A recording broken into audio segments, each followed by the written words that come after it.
शेरवंश आप सभी को उम्मीद करता हूँ आप सारे मजे में होंगे, खुश होंगे और श्री जी की परम कृपा आप सबके ऊपर बरस रही होगी। दोस्तों, चाहे कोई भी व्यक्ति परम पूज्य श्री सद्गुरुदेव भगवान से दीक्षित है या अभी दीक्षा के निवेदन में है या अभी दीक्षा के लिए निवेदन ना भी किया हो, लेकिन एक बात सभी के ऊपर इक्वल रूप से एप्लीकेबल होती है और वो है कि हम सभी को 12 पद चतुरासी जी के नित्य प्रतिदिन पढ़ने ही हैं, वो भी बिना अर्थ जाने।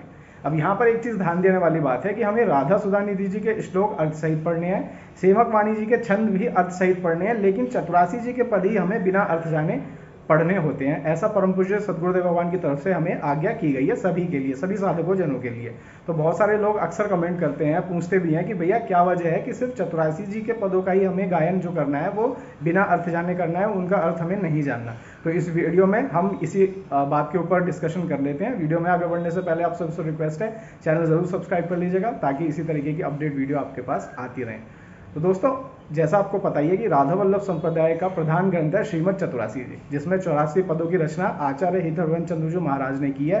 और इन सभी पदों के अंदर प्रिया प्रीतम की नित्य विहार रस की लीला का वर्णन प्रभु महाराज ने किया है।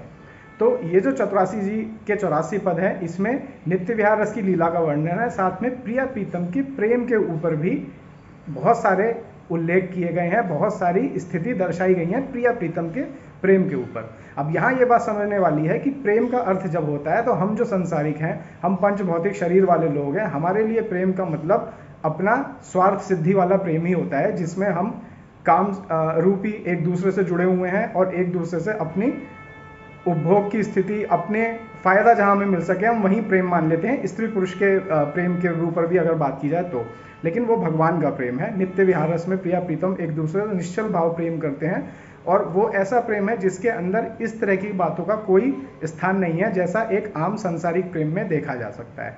तो यही वजह है कि परम पूज्य सद्गुरुदेव भगवान हमेशा कहते हैं कि हम जब साधक अपने देव अभिमान से ऊपर उठ जाए, यानी जब हम में इतनी बुद्धि आ जाए कि हम समझ सकें कि क्या अंतर है भगवान के प्रेम में और क्या अंतर है इंसान के प्रेम में, जब ये अंतर हमें समझ में आ जाएगा गुरु कृपा से, खुद भगवान की कृपा से, श्री जी की कृपा से, तब ही हम चतुरासी जी के अर्थ पढ़ने लायक बन सकेंगे।